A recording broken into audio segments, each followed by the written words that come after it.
Rebecca back in here at CBS 58. We had a huge parking lot, but also a parking structure. Some of us parked in the structure today. Yeah, we lucked out this time. Some of us didn't. Oh.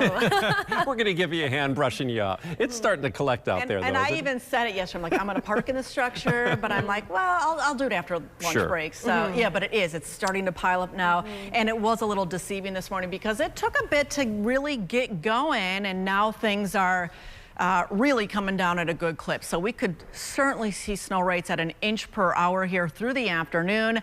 That will definitely give us the totals that you see here. So really minimal changes to our forecast, except for the fact that, you know, that snow line is actually creeping up a little bit farther to the north than the models had showed yesterday and even the day before. So even our northern spots, some of you might be on the higher end there.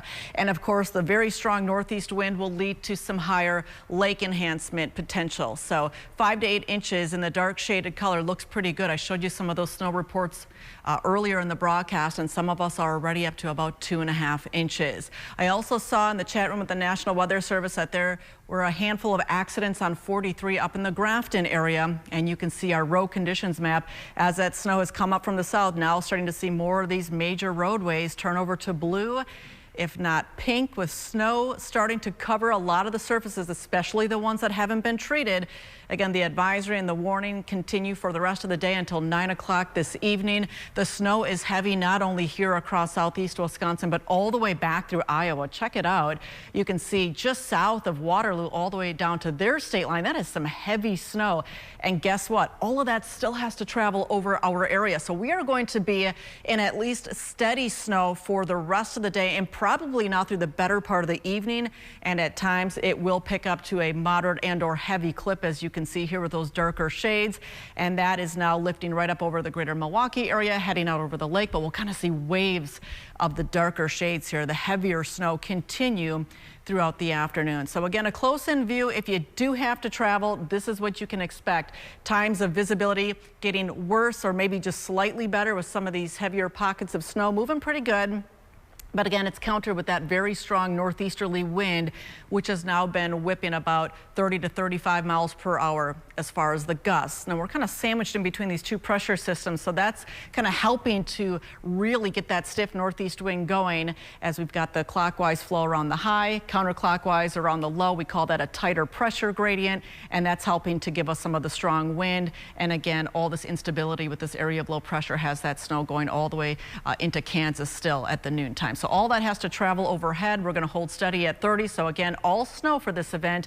And then behind that, we'll tap into some of that colder air. Just 4 right now in Fargo. We won't be that cold, but we'll certainly be colder than 30 degrees that you see right now in Milwaukee. 20s for most of our inland spots. And I do suspect these temperatures hold fairly steady now for the remainder of the afternoon. ReadyCast also has that idea. Again, widespread snow for the rest of the day. That's your evening commute, and it's probably not looking so good. So as we continue to see more of the snow pile up, of course, road conditions will be a little bit more slippery, and that wind will provide reduced visibilities throughout the day into the evening. Snow starts to wrap up by about 10 o'clock. So again, it's going to linger here through most of the evening, and then we'll clear out overnight by daybreak. We'll have some sunshine back, but again, we're going to be cold on your Friday. A lot of us start off in the teens and only make it into the mid, maybe some upper 20s by the afternoon. And look at this turnaround then into the start of the weekend. Temperatures already rise up close to the freezing mark by Saturday morning. By the afternoon, under a mix of sun and clouds, we'll make a run at the low 40s. So temperatures kind of up and down here over the next couple of days, but with all this snow, which again could easily pile up to about 1/2 foot, you'll have a nice opportunity once we get into the weekend to enjoy that fresh snow. And then into next week, a couple other lighter wet weather chances, chance for a mix Tuesday and Wednesday.